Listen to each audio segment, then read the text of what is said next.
Now let me show you the Spark application. So this is what we have configured for the Flume application, and let me show you the Spark application how it is designed. This is the Spark application. Just to go through it. Object Flume Spark. This is a main method. This is the configuration we know already about this. Okay, and this is the batch interval, and the host name and port number, and creation of streaming context. This we know already. Setting the batch interval and context, and this is the step actually, which is reading the data from, which is pulling the data from the Flume application. Flume utils.create stream of SSC, host and port. Just now I said you that this application has to run at some host name on some host with some port number. Then only this application can read the data from that application, host and port. And while this is the part where the Spark application is extracting the data from Flume. Flume is sending the data in Avro format, and it is going to get the data from that Avro format. This is the step. Okay, just let me explain something here. Flume, okay, receives data and sends data from another server or application, remote server, and sends data to another server or application. It won't send another server here, application. Let us say this is the Flume, source, channel and sinks, and the data from external source, and is sent delivering to some system or delivering to some application, some storage system or some application. Okay, let us say now the data outside of this Flume, you know, in external storage system, what is the format of the data? It may be some log files or log records. The data that the Flume is trying to pull, those records may be some log records. What do you mean by log record? What's the difference between a record and a log record or log? The difference between them, a record and a log. A record is nothing but some stream, some text. It is some text made up of some IP address or something. We have some text that will be called as a record. Log is set to complete records. If a record contains timestamp, generally, a record with a timestamp, okay, a record with a timestamp, then will be called as a log. That is when the record is generated, when that particular thing is generated, that can be understood with the help of a timestamp. In that case, that can be called as a log. Okay, so that is the data that is going to be generated, in many of the streaming applications. If you take any Facebook or WhatsApp or any other applications, YouTube and applications, they will try to read the data, as logs. In the sense, what the users are trying to work, are trying to access from their websites, from their sites, at what time. Why? Because unless they understand the time zone, they cannot make the business properly. Okay, sometimes they have to understand the time at which the users are trying to do this operation. They have to get the time. So compulsory they will associate a timestamp with every record, which are then called as logs. Okay, which are then called as the logs here. Remember this point. Clear? Now, the thing is here, Flume, when reading the data from external sources and sending the data to another applications, so once data is received by the Flume successfully, then these logs or whatever log will be converted into an event, that is called as Flume event.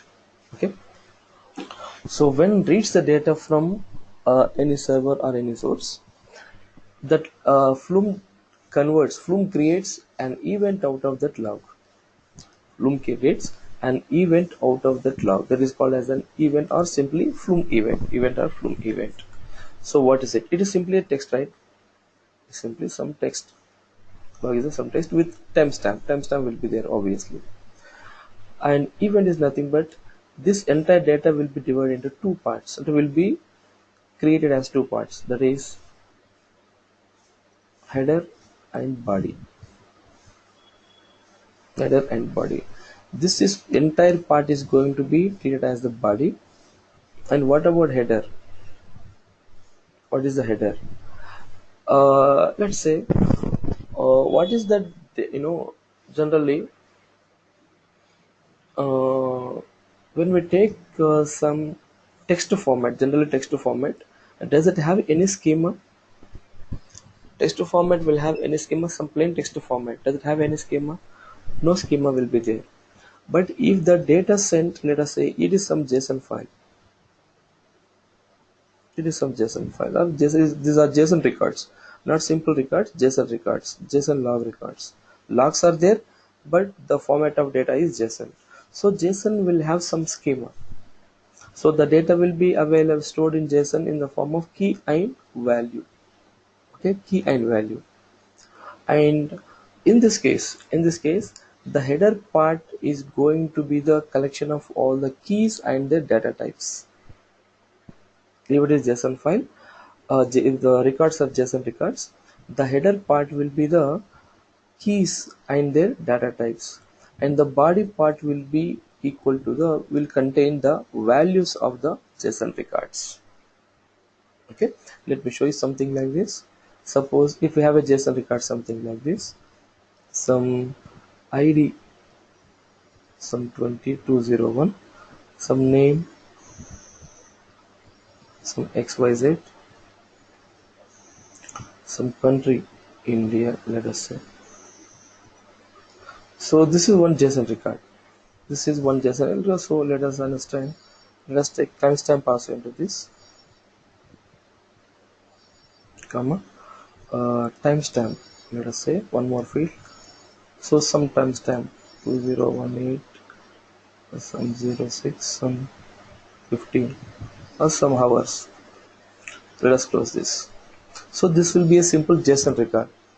So when Flume reads this JSON record, it is going to create an event out of this record, an event which is called as a Flume event. So what is that record? That record will be something like this. Okay, header part. That record will be made up of header part and body part. So as this record is containing some schema here, schema in the sense ID and all this. So this header part is going to contain ID and its data type as integer. ID, it is integer. Name, string, and XYZ, so not XYZ, country, again string, and TS, it is timestamp. This will be the header part. Okay, and body part will be equal to 201 XYZ, India, and this date. Okay, this is going to be the body part. This is how the data will be constructed here. So along with this, header part will also contain some information about the body part. Why? Because the data is traveling in the network. When the data travels in the network, the header will contain some information about the body. Okay, along with this, it will contain some more information. The network data, the network related information. Need not worry about this. But with respect to our discussion, as per our discussion, this is the data that is going to be considered as header and the body part. Intland is going to create like that. Okay, so instead of this, if it is some plain text, let us say some, let us say some, it is some, let us say some comment, something like this. I am good at this product. Let's say someone has made some what you call as comment on some product in something, and along with this, let me say they have some timestamp here. That is some value of timestamp. So if we have timestamp, that can then it can be called as a log. So this event is generated this log is generated from some port number, some IP address, and some timestamp, something. Okay.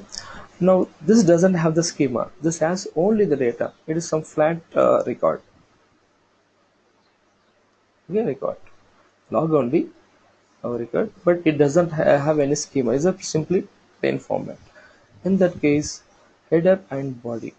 So in this case, there will not be any header part, but everything will be considered as simply a string, and the body part will be this entire record. Entire record is going to create as one body part. Very simple. So this is how Flume is going to create an event out of the records for a structure, for a file which is having schema, for a file which doesn't have any schema. Got it now? Try to understand like this. So simply I'm trying to say here is that a log or a record, okay, it is going to be converted into an event by the Flume application. Okay, this is what. Now in this integration here, Flume application, this here we have Flume application. This Flume application is reading the data from some source, and it is getting processed and finally sending the data to Spark application. So this entire Flume application, as it is receiving the data from external source, so when it reads the data external source, it is going to create events out of the records. So when it sends the data to another application also, event it will send in the form of events. The same events will be sent to another application, to the Spark application. Now it will be the responsibility of the application that is on the receiving side. Flume application is sending and the Spark application is receiving the data. So the application that is on the receiving side, it is its responsibility to extract the data from event.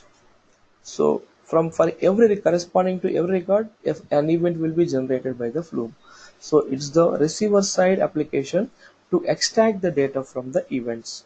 So corresponding to first event, it has to get first record, and corresponding to second event, it has to get the second record. Likewise, it has corresponding to every event, it has to generate the records. It should be the responsibility of the receiving side application. Remember that point.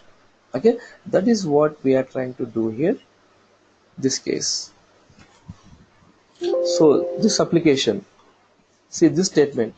This statement is going to receive the data from Flume application. That is fine, but this Flume data will contain all the Flume events, not directly the records, but it contains only the events. But now it's responsibility of this Flume application to extract the data from those events. This is the concept, extracting the records from the events, extracting the records from the events. Okay, this is the logic. And where Flume data dot map of, map is a function which is applied, which is designed to apply on every record, right? On every record that application receives. So Flume data dot map of, Flume data contains a set of events, isn't it? So where X represents an event. So from that event, if you want to extract the data from it, there's a predefined function. There's a predefined function that is called as event.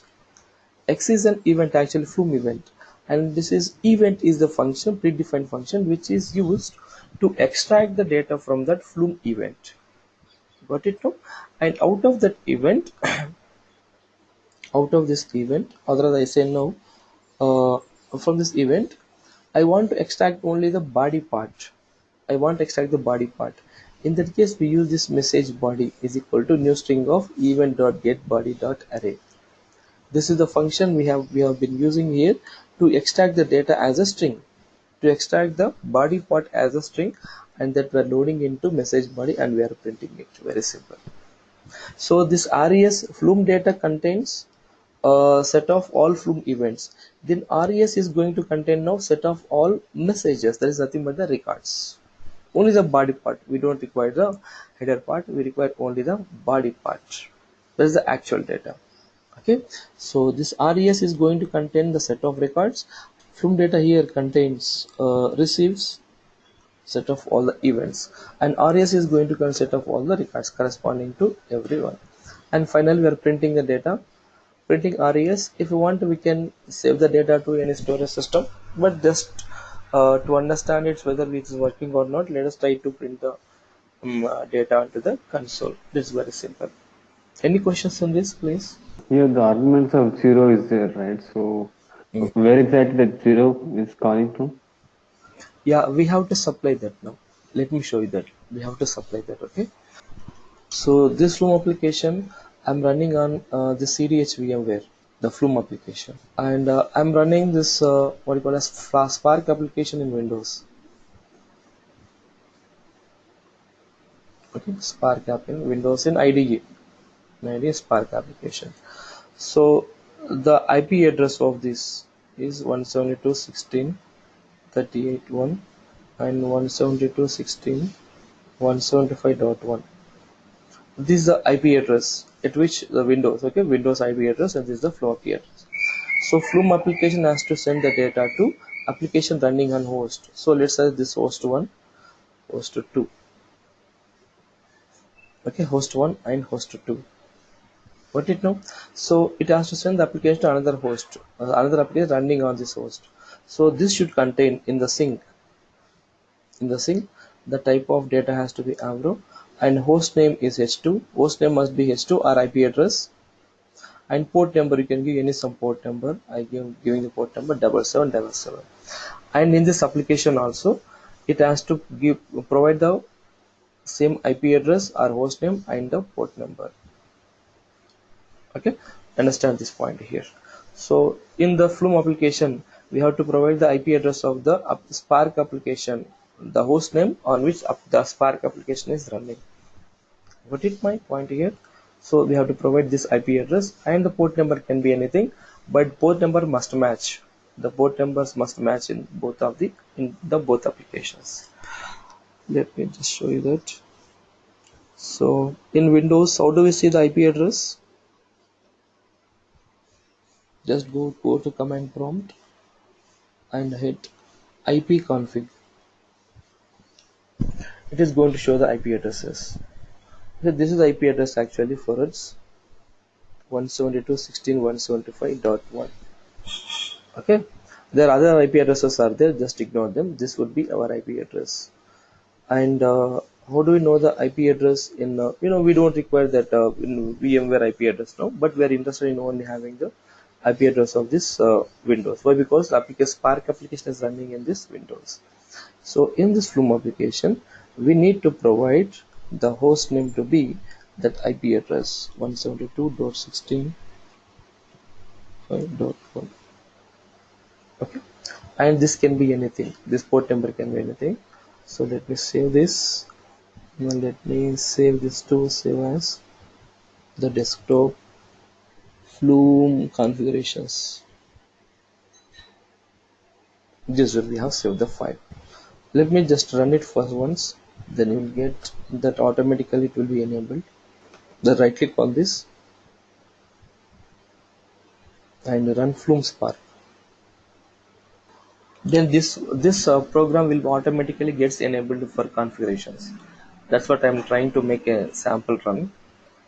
Here I'm not trying to implement any business logic here, just reading the data from Flume application, and just I'm trying to show how to make the connections exactly.